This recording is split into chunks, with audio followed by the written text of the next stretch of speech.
Thank you very much, John, for inviting me to speak about my latest research project, which also turns out to be the world's largest archaeological project. Actually, it's the largest unfinished archaeological project running, for a reason that I think will become clear. You would probably be shocked to learn that the substance of my talk tonight is pure rubbish. Let me explain what I mean. The answer lies in the context of the project, namely that it centers on one very particular set of material remains from a forgotten, otherwise vanished city in the middle of Egypt. Even its ruins have perished, wrote Peter Parsons sardonically in his book, City of the Sharp-Nosed Fish, called after the city's sacred animal, worshipped by its Greek settler class alongside their own gods. Oxyrhynchus, the sharp-nosed one, or Oxyrhynchon polis, city of the Oxyrhynchites. Today, only a single column from a tetrastulon that stood at the center of the crossroads of the city at its agora, or marketplace, meets the eye. Everything else is gone.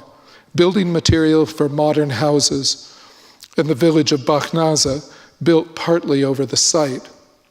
This is the rendition of the site as it appeared to the Napoleonic expedition of 1802, which wrote, Bakhnaza was built on the ruins of the ancient Oxyrhynchus, the capital of the 33rd nome or province of Egypt. It was the equivalent of a provincial capital. Nothing, however, remains of this city except for stone pillars, marble columns, at most a single column left standing along with its capital. And this was an honorific column on which once stood the Emperor Hadrian mounted on a horse. You can note the level of the rubbish mounds piled up against that column. This is a view of the city from the desert edge, looking in across the rubbish mounds. These are not sand dunes. You can see piles of pottery shards in the foreground, looking across in the distance to a pinnacle in the center, which is actually the minaret of a ruined 10th century mosque, shown here just to the left of the remaining column. And you can see how in modern times the rubbish mounds around the column have been dug down to the column's base, namely to bedrock. The ruins of the 10th century mosque stand behind the column, its minaret teetering, about to fall, and the whole site is emblematic of the imposition of cultures upon culture. You have the Greek city built on top of a unexcavated pharaonic period temple, probably of the crocodile god Sobek, and on top of the Greek city, the ruined remains of the early Islamic settlement, with its mosque.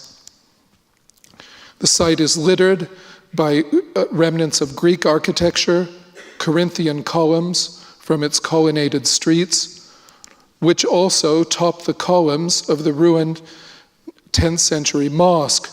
You can here shown without its roof. You can see the columns are not Islamic. The column tops are not Islamic, but Greek.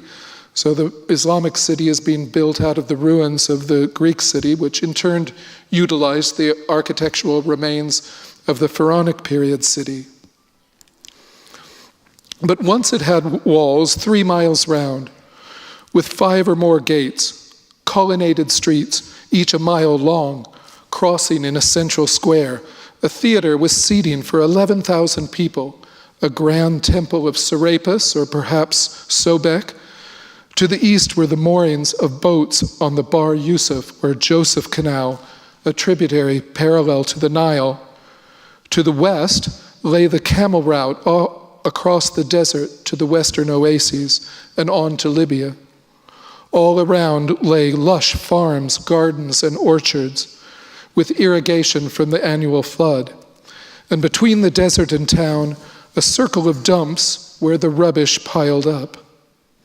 For centuries, Greek settlers that arrived here, their descendants, ran it right down to the Arab conquest. Here they spoke, wrote, and read ancient Greek. It was the administrative and legal language and the language of education. They worshipped their fish, and they learned their Homer.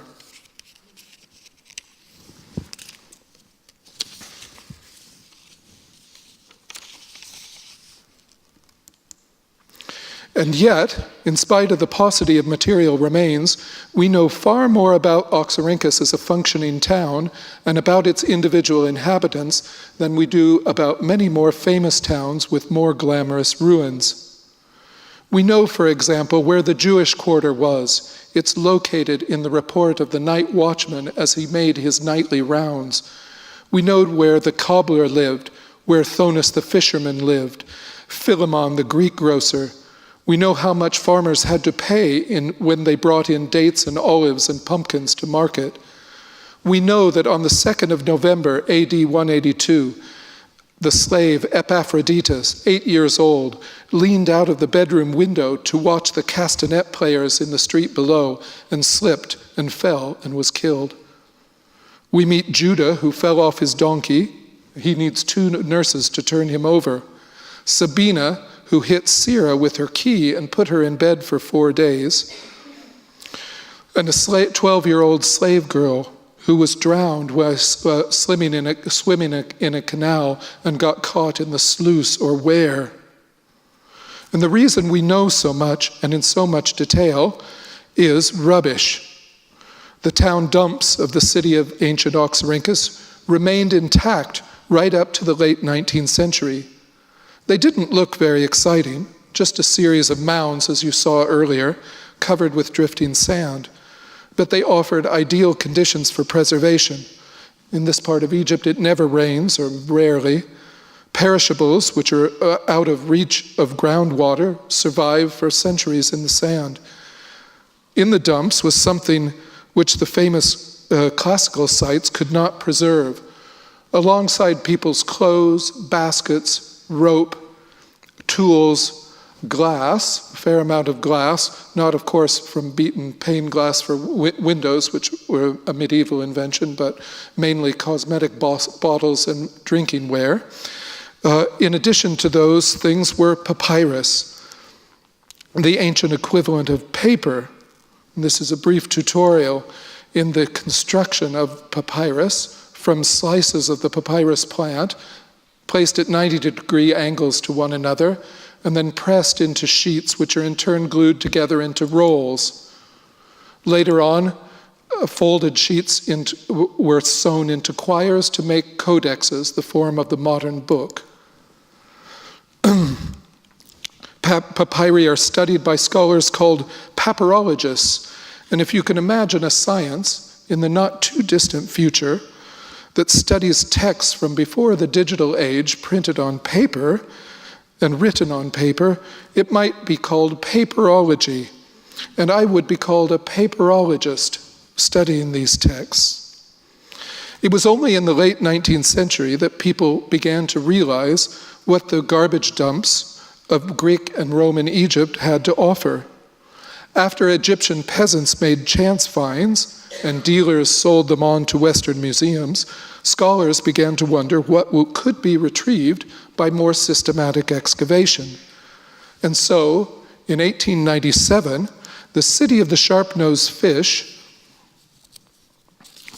was brought back to life by 2 Oxford undergraduates, financed by the Egypt Exploration Society in London. B.P. Grenfell, here on the left, and A.S. Hunt. They had been fellow undergraduates at Queen's College, Oxford. They used their graduate scholarships to go to Egypt, specifically in search of the remnants of the Greek texts they had read at school and later at college. They wanted to see how the texts would compare in number and quality to modern texts of the classics. and if there would be any outliers to be found that hadn't made it into the modern record through the Middle Ages. The classical world leaves no actual books. The Great Library at Alexandria, the 28 public libraries of Imperial Rome have disappeared without a trace. We're left only with copies of copies, chance survivals through the monasteries of the Middle Ages. We have hypotheses about what is missing and what was once known from quotations in ancient authors and other sources. But before the rebirth of Oxyrhynchus, these losses seemed irretrievable. Today, the Oxyrhynchus collection in the Sackler Library at Oxford constitutes well over 500,000 manuscripts from roughly the end of the 1st century BC to 800 AD, thus documenting the end of antiquity in Egypt when the Arab Islamic invaders arrived in the 640 AD. The collection consists mainly of Greek literary books and documentary texts, i.e. texts of daily life, business records, personal letters, receipts for taxes paid, notices of births, deaths, and marriages. It's been responsible for extending and improving our knowledge of Greek and Roman literature, philosophy, history, and medicine, as well as early Christian texts and life. A century of work on the collection has restored to us the songs of Sappho, the sitcom of Menander, as popular in comedy as Euripides was in tragedy, and the satyr plays that accompanied Euripides' plays, the elegant and learned elegiacs of Callimachus that the Roman poets boasted of imitating, lost gospels that complement and conflict with those of the New Testament. This besides a random mass of everyday papers, private letters, shopping lists, receipts, tax returns, and government circulars, alongside the grand official documents that also survive in the inscriptional record. It is literally a slice of life, preserved at random, not by the selection criteria of a later age with specific interest, but purely randomly preserved. So this is the first papyrus that Grenfell and Hunt found. It's a non-canonical collection of sayings of Jesus, some of which are found in the New Testament, in other forms of collections like the Sermon on the Mount, but others are renegade sayings that appear nowhere in the New Testament records. When the collection was first discovered in 1898, a newspaper reported the topics which absorbed the public attentions in December 1897 were the discovery of gold in the desolate wilds of North America and the recovery of a heap of papyri from one of the ruined cities of Egypt.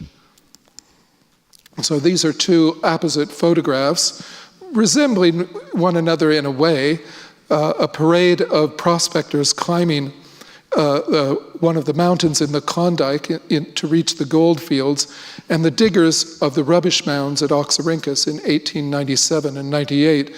We have some wonderful photography of the site because Grenfell was an amateur early photographer.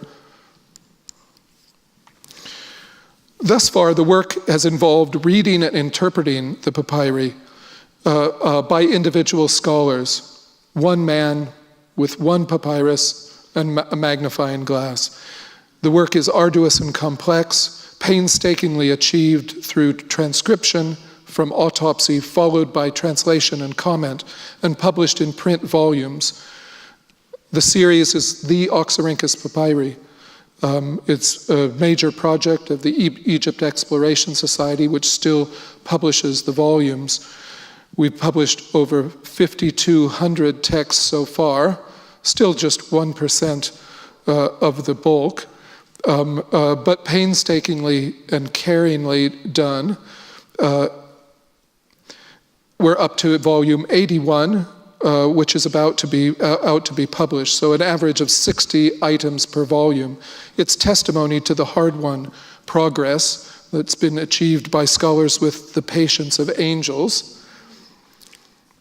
I can't say enough about the hard work that has gone into it and the progress that has been achieved on the ancient world through the study of the papyri. And the Egypt Exploration Society deserves, and the scholars who have worked on the project deserve all of the credit for the progress that has been made so far. The Egypt Exploration Society owns the papyrus collection, and it's curated at the University of Oxford.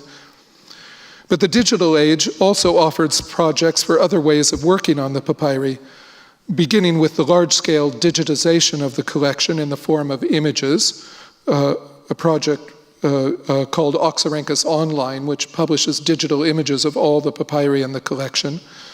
Another inroad into the huge backlog of the collection is offered by the project I'm talking about tonight, the Ancient Lives Project, which was developed in collaboration with the Department of Astrophysics at Oxford and Professor Chris Lintott, who developed a pioneering set of projects to enlist large numbers of volunteers in scientific research.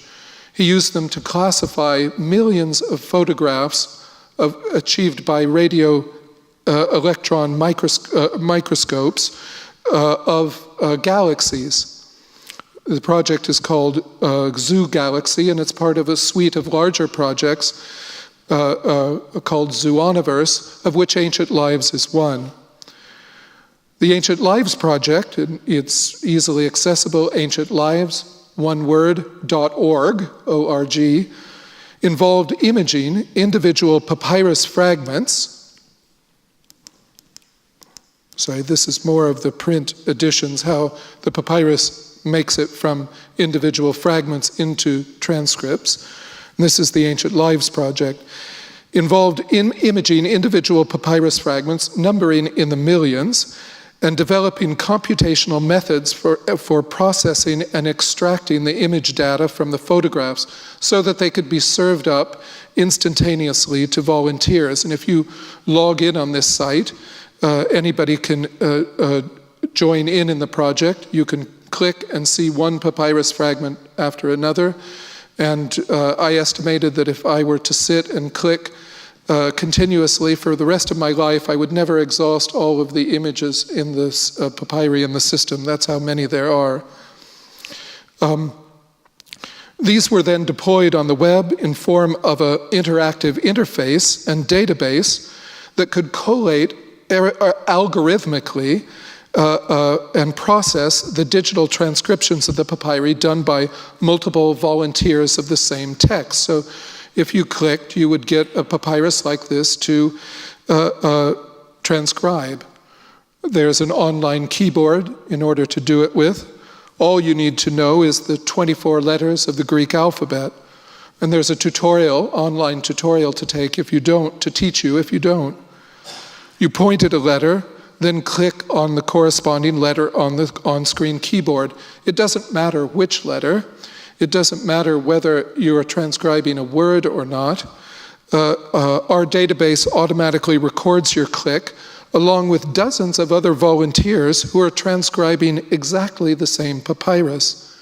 The system then collates and statistically tabulates the results. So here's the fragment that you would be, one of the fragments that you might be transcribing. These are then, the clicks give an impression of the fragment's shape and the location of the letters on it. Kernel density is an estimation common in machine learning technique. In this instance, it locates the clicks and extracts a consensus on the letters that are being read. People do make mistakes. If someone were to come in and try to sabotage the system by simply clicking on the same letter over and over again, the algorithmic consensus would throw out their information. Multiple users are transcribing the same fragment. Say you were transcribing this one. It's a private letter. Multiple users are transcribing the same fragment. This creates a kind of noise in the system of character data because some of the results differ on a given fragment. Consensus, however, is produced statistically But this is still just raw data. That is, it's still not machine readable. These are just characters on XY coordinates as though they were written on graph paper. To make this data useful, we have to isolate actual lines in the papyrus. This is an algorithm which achieves line sequencing, automatically finding the lines to create usable data. These texts are then converted into Unicode files that can be searched in a database of known Greek literature and of documentary texts. It's analogous to how in bioinformatics we can isolate gene sequences such as the amino acid sequences of different proteins or nucleotides of DNA, which occur with great variation. We use a program called BLAST.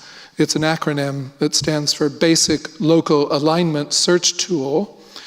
In order to, we're basically substituting Greek letters for the sequences of different proteins and nucleotides in DNA,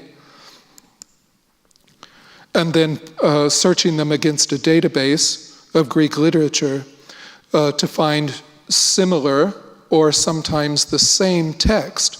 The reason we can identify text that you and others transcribe is because they can be collated against a database of all Greek literature. And it so happens that literature is recycled, it is quoted, at least portions of it are quoted, portions of it are imitated, other portions are plagiarized, so it turns up again and again, and a given fragment that you transcribe can be matched with a quotation in an ancient author. So it's a little bit like John's stained glass. The pieces of stained glass can be identified and put back together as wholes or partially reconstructed because they were, like all of Greek literature, originally fragmented to begin with, fragmented by quoting ancient authors and imitators.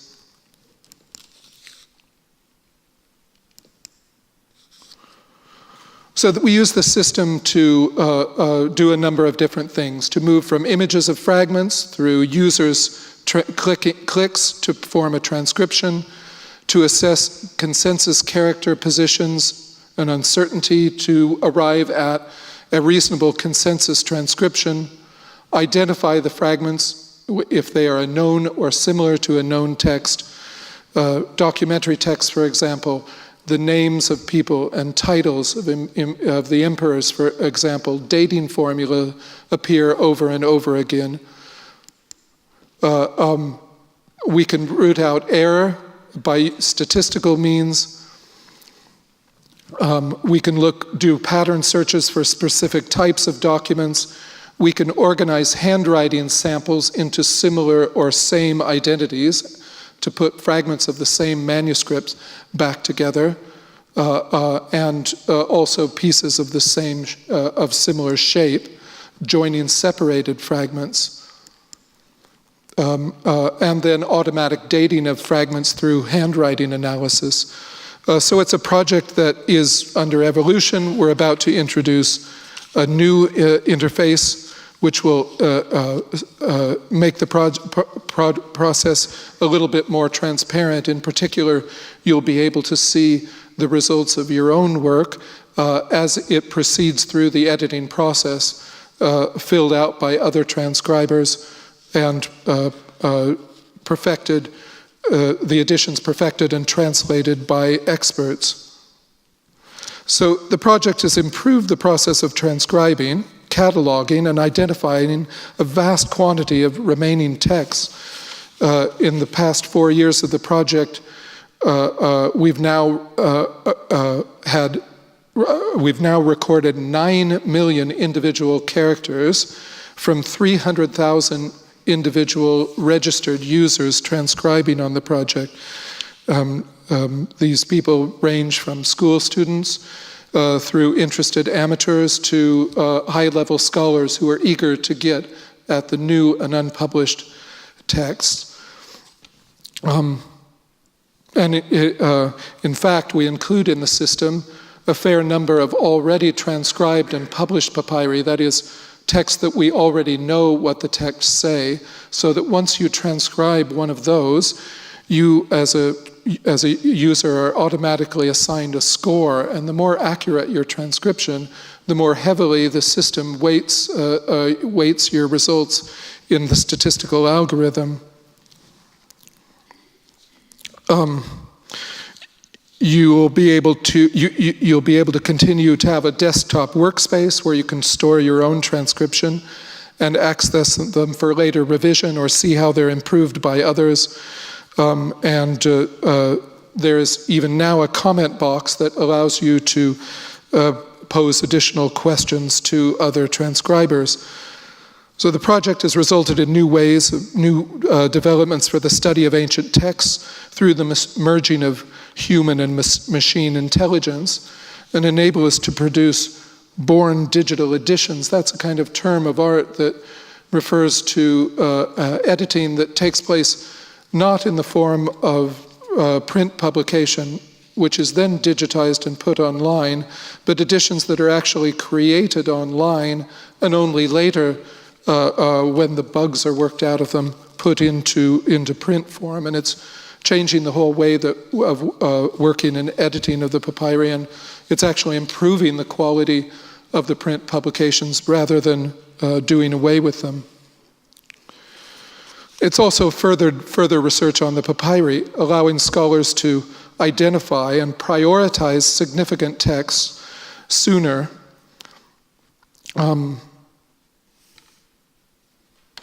It's made Oxyrhynchus and other collections visible in a way never before possible. The bulk of the system contains the papyri of the Oxyrhynchus collection, but a number of other papyrus collections have also been included, and we've had many people bring us papyri from public or private collections, wanting them to be put into the system in order to be transcribed and identified, and to make them useful to people. So it brings an important repository of ancient Greek texts and documents of social history face to face with a global audience, because this goes out over the World Wide Web. It's intelligently embraced social media to communicate with a new generation of volunteer researchers, facilitated public access to the collection that was never before possible. The project is monitored by researchers who on a daily basis advise and answer questions of volunteer transcribers. I get telephone calls from mothers saying their children are not able to make the keyboard work. What are they doing wrong? Through interested amateurs working in their lunch breaks and wanting to know about learning ancient Greek or the fundamental principles of studying ancient manuscripts and classics in general. But perhaps the strangest question I've had to answer so far is from a Cambridge PhD student asking for a particular papyrus fragment of Sappho's so that she could get a tattoo of the scribe's original handwriting. And I want to go on to show what some of the beneficiaries have been. We're about to publish volume 81 of the Oxyrhynchus papyri, which consists largely of papyri identified by the Ancient Lives Project. So it is an Ancient Lives volume of the Oxyrhynchus papyri, and these are some of the ones identified specifically by the Ancient Lives Project and that weren't previously identified in the collection. They were also transcribed by the Ancient Lives Project.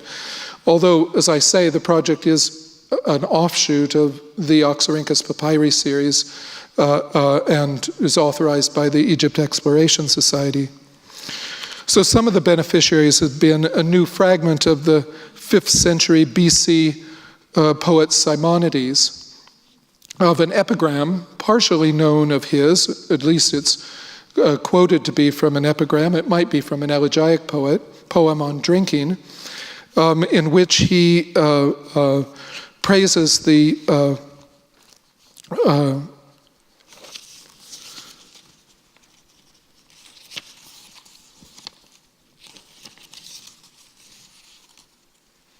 I'm sorry, I want to get this right. He praises the blustery Thracian wind and the cold Pierian winter in an image of wanting snow to cool a hot drink at a drinking party. Also, a new fragmentary manuscript of the 5th century BC elegiac poet Theognis, also mainly drinking poems in the form of elegiac couplets. Only 2 papyrus manuscripts of this poet, Theognis, were previously known, and we now have a 3rd, and it contributes in an important way to the development of the anthology form in antiquity going into the Middle Ages, and shows how Theognis's poetry were early on collected in the form of a miscellany or anthology. We have 2 new fragments of the Hellenistic Greek romance on the life of the Egyptian pharaoh Sesonkosis.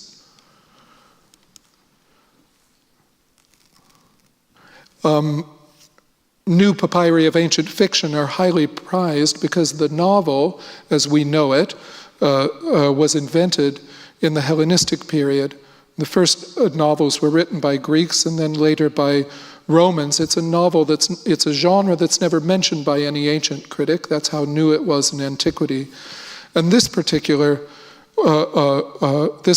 work is of interest because it praises this fictional king or legendary king Sesonkosis. He's the legendary pharaoh that Herodotus refers to as Sesostris. He's probably a kind of combination of several different Egyptian pharaohs. The most likely are Senwosret I, Senwosret III, Ramses II, and Seshonk I. He contains biographical details from all 4 of those emperors or pharaohs into a work of historical fiction about the education of the prince. The genre is the education of the prince, the young prince growing up, coming of age, to be a powerful king of Egypt. He's so powerful that he's praised for achieving deeds greater than Darius I and Alexander the Great. And the particular twist provided by the new fragments of this novel, of which we have no idea who the author was, but we already had several other fragments. The new twist of the new fragments is that he conquered not only the rest of the known world, but also Italy. So this is a Roman period novel praising an Egyptian king for conquering Italy, and it may be an indigenous element in which native Egyptians inserted into the story, partly in resistance to Roman colonial rule.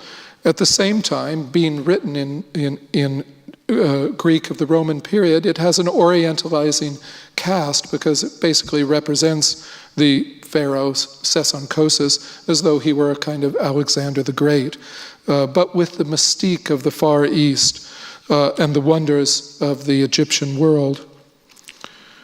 Finally, there's a fragment of the 5th century tragedian Euripides, of whom the project identified and transcribed a new play of his lost play, the Andromeda, shown here.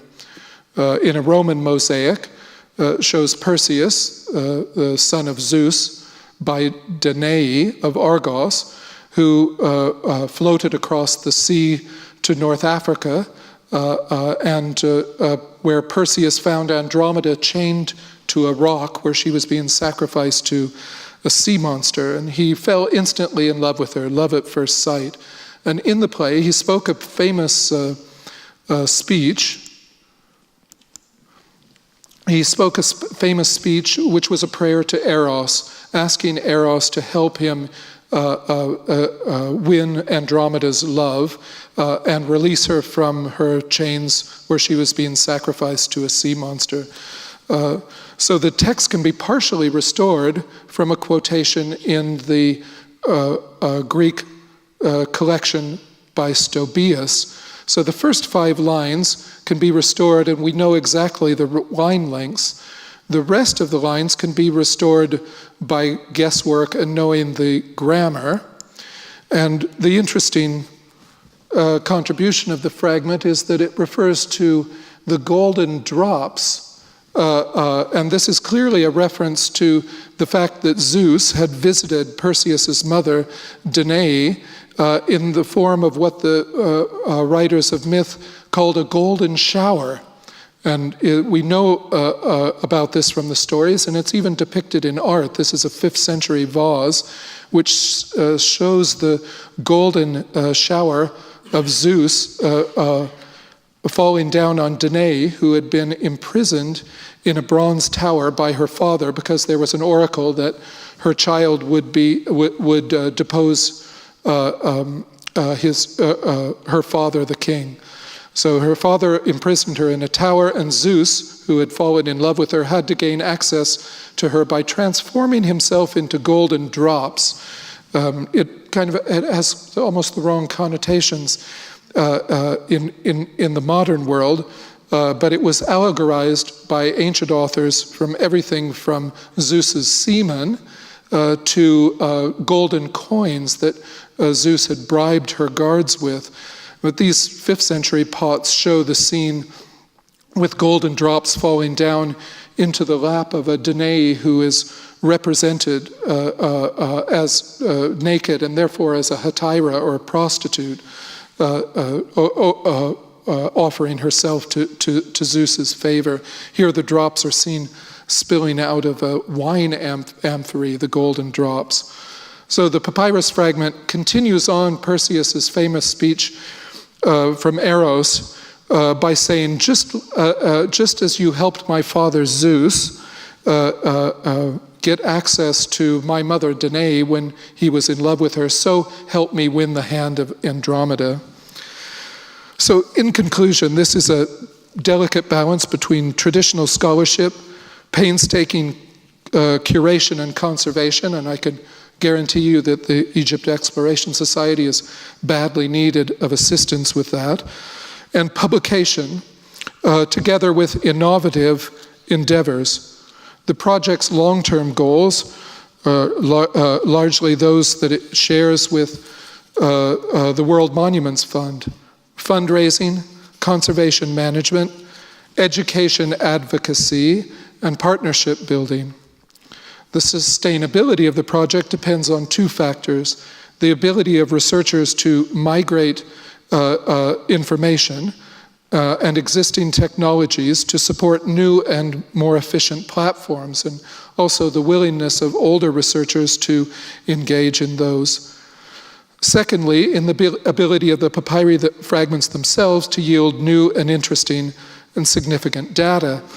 I can speak for myself and my own research assistants for our own discovery last year of new fragments of the poetry of Sappho. For me personally, the 2 months that I spent working on these texts, unbeknownst to anyone else, was like being shipwrecked on a desert island with Marilyn Monroe. But for the field of classics, it was a blast from the past, with new evidence corroborating the historian Herodotus, long held to be a liar and teller of tall tales, and a shot in the arm for enrollments in the subject at schools and universities. And by now, there are a few more dissertations underway. Thank you very much.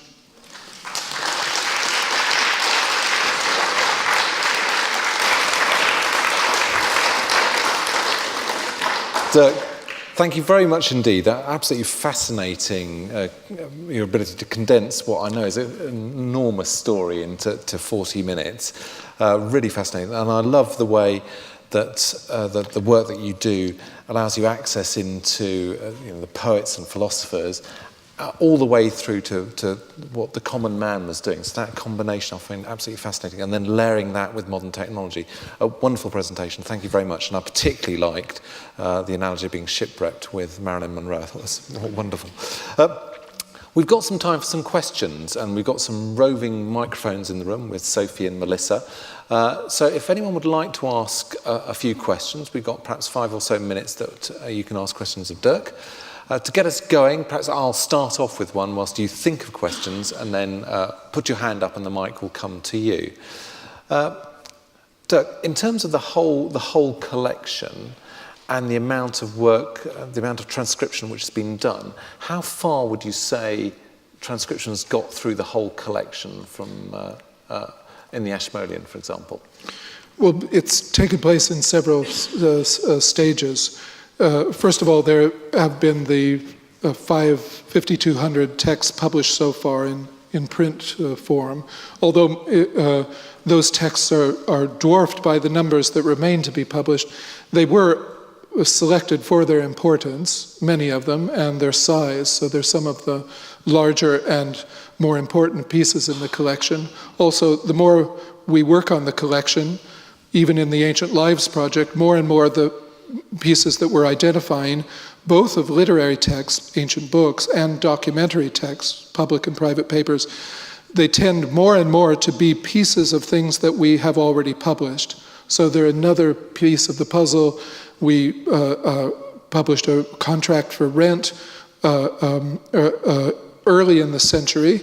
Grenfell and Hunt published the top half of a contract to rent that that is now in the University Library at Cambridge.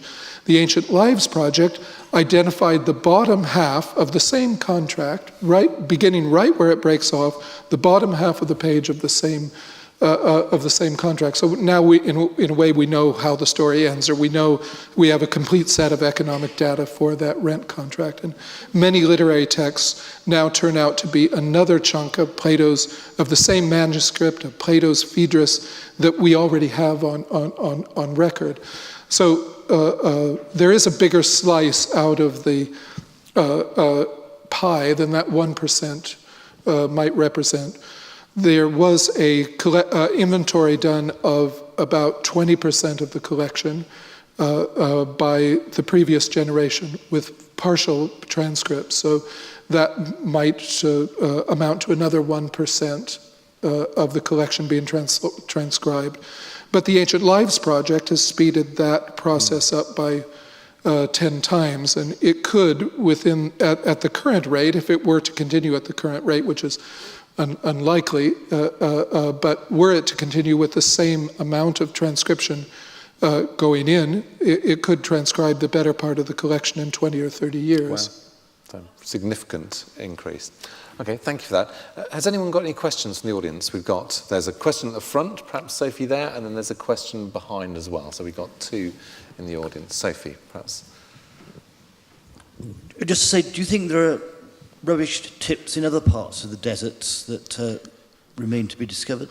Yes, I mean, the Greco-Roman cities that run up and down the Nile, Panopolis, Antinopolis, Arsinoe in the Fayum, and of course Alexandria in the Delta, all contain excavated sites that produced papyri. None of them produced them in the quantity of Oxyrhynchus. It had something to do with Oxyrhynchus flourishing at the economic height of the Roman Empire, end of the 2nd, beginning of the 3rd century AD. That's when the number of books peak due to the fact that people could afford to have them produced and be educated and use them. After that, there's a rapid drop-off that corresponds to the drop-off in the Roman economy. But yes, all up and down the Nile, there are rubbish sites of the city, or people threw things away. They buried them at the foundations of their houses, or after the sites were abandoned, rubbish was blowing around on the site and lodged up against structures, house walls, and when archaeologists dig there, they find papyri there just sanded over. So the answer is yes, we have many papyrus collections that are solely from other sites other than Oxyrhynchus. And some archaeologists say that if you investigated the Greek and Roman period sites in the Euphrates Valley, you would find papyri in exactly the same proportion, and indeed papyri have been found in places like Dura Europos and Masada. So the answer is yes. It's just not all the sites have been systematically explored for them, and on not all sites can the rubbish mounds be found intact. They were built over or dug away in antiquity already. Thank you. There's another question there. Yes, I wanted to ask about money. You mentioned tax receipts or paid or whatever. A pharaonic society didn't have coin currency. What about the Ptolemaic society by then? Did they have currency? I mean, most of the people being taxed are landowners and farmers. And of course, farmers don't pay in coin money either. They pay in kind. Or they pay in commodities like woven cloth. And as the Roman economy declines, the money becomes worth less and less. And we have papyri that document records of boat captains sailing around the Nile and its tributaries with boatloads full of coin and not knowing what to do with it because they can't cash it in, they can't use it, it's not worth anything, they can't buy anything with it. So most of the taxation, as in pharaonic Egypt, is in kind. There's another question here. And then the government used it to feed and clothe the troops.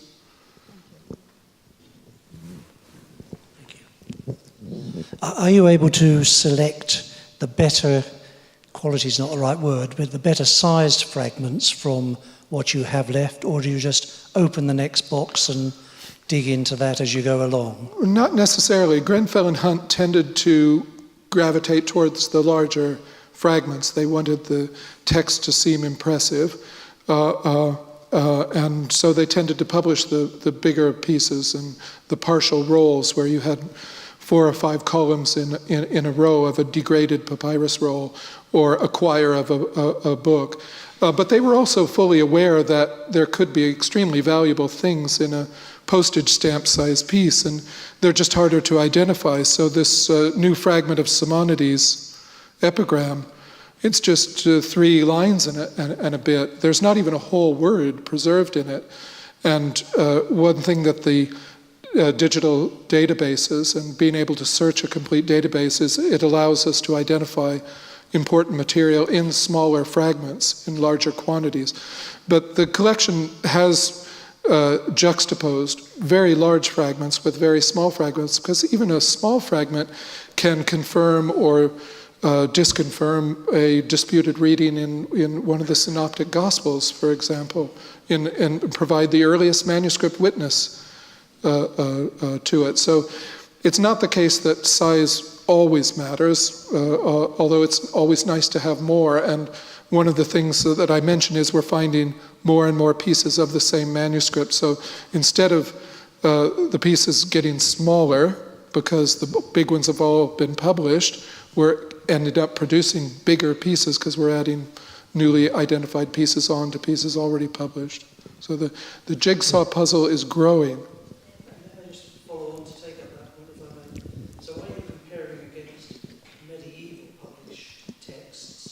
That's correct. Both. Sometimes we have contemporary ancient manuscripts that just happen to preserve the same portion as another surviving portion, and they can be collated against each other. For the most part, that doesn't happen, and we're dependent on collating them with the earliest series of medieval manuscripts. Which usually preserve a poorer state of the text because the process of handwritten copying introduces a series of errors. But we can sometimes identify family relations where a manuscript family has gone wrong from starting out in a papyrus witness. Thank you. And we got perhaps a couple more questions. Is there one at the back? Okay. I was just wondering, because you mentioned to take about 20 to 30 years to complete so far, and I'm aware, would you be able to get through it faster if you allowed fewer people to have to look at the same piece. I know that more and more people looking at it means that there's less chance of inaccuracies or vandalism. But if you maybe allowed, let's say, only 10 people or 5 people before you say, yep, that's good enough, then you'd be able to get through it a lot quicker. Yeah, it depends on the amount of text, but the current algorithms run on needing at least 5 transcribers to get a basic kind of consensus where error can be eliminated. So we really do need the multiple transcribers. That's why anybody who comes on the site and even clicks on single letters without an attempt to recognize them all is contributing to the project, because that brings us closer to a consensus on a given line or even a given letter. I think that the sort of thing that you're envisaging could be brought about with more volunteers and maybe more expertise at a higher level. I mean, what we do with the transcripts is the machine learning only works up to a point. At some point, a human being has to take over with them and say, look, what are the grammatical constraints that mean there's a word division here? Because the texts don't have word divisions in them. Ancient texts didn't have spaces between the words. They just closed everything up like computer code. So at some point, an expert human being has to come in and start operating on the text. So we need more people at that level who then, they don't have to be, they're not doing the first reading of the text, so we don't have to have multiple experts at that level. So what you're envisaging could take place at the higher level, that we just have one person working on one text and get through it faster. It's just one human being can only do so much, and the whole principle is predicated on that 2 pair of eyes are better than 1. I mean, this is how I work on the papyri. I read them once, and then I find something interesting, and I read them with my students, and they correct the mistakes I made. And I don't have to be embarrassed that my colleagues corrected me, and I produce a refined text. And that's what the system is doing, because each person sees something slightly more accurate than the next one. Thank you. I Two think we had... questions, sir, if I might.